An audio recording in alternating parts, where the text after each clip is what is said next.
मुंबईमध्ये ठाकरे बंधू मराठी आणि मुस्लिम फॅक्टरवर लक्ष केंद्रित करणारे तशी माहिती समोर आली आहे। कारण मराठी आणि मुस्लिम मतदार आपल्या बाजूने वळावेत यासाठी ठाकरे बंधूंकडून रणनीती आखली जाते। जागा वाटपाचं सूत्र ठरवतानाच मराठी मुस्लिम फॅक्टरला सगळ्यात जास्त प्राधान्य दिलंय अशी ही माहिती सूत्रांकडून प्राप्त होतीये।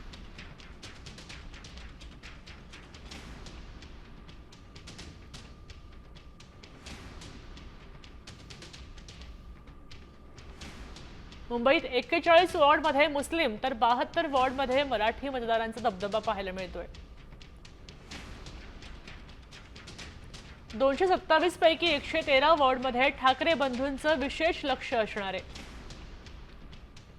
जागा वाटपाचं सूत्र ठरवताना मराठी मुस्लिम फॅक्टरला प्राधान्य दिलं जाईल। ठाकरे सेनेला लोकसभा विधानसभा निवडणुकीमध्ये माहीम गोवंडी मानखुर्दमध्ये मुस्लिम मतदारांचा पाठिंबा असेल। या संदर्भात अधिक माहिती घेऊया आपले प्रतिनिधी गिरीश कांबळे यांच्याकडून।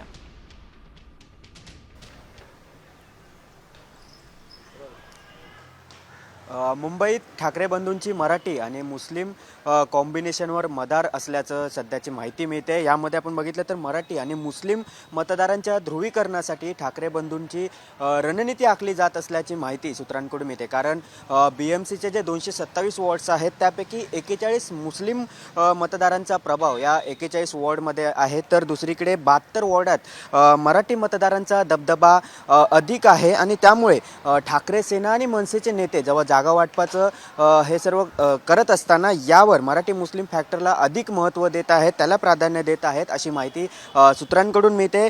त्यामुळे यातही जर बघितलं तर मनसेने जे ठाकरेंच्या ज्या 4 आमदारांच्या ज्या विधानसभा मतदारसंघातील वॉर्डांवर दावा केला, यामध्ये आपण बघितलं तर दादर माहीम आहे, याशिवाय शिवडी आहे, विक्रोळी आहे, वरळी आहे, या क्षेत्रातील जागा मिळाव्यात अशी मागणी ही मनसेची आहे। आणि यामुळेच या जागा वाटपातील चर्चेत आहे तो पेच निर्माण झालेला आहे। आणि त्यामुळे आता या जागांवर एकमत करण्यासाठी 2 ठाकरे बंधू हे एकत्र बसून या जागा वाटपांचा जो पेच आहे तो सोडवणार आहेत।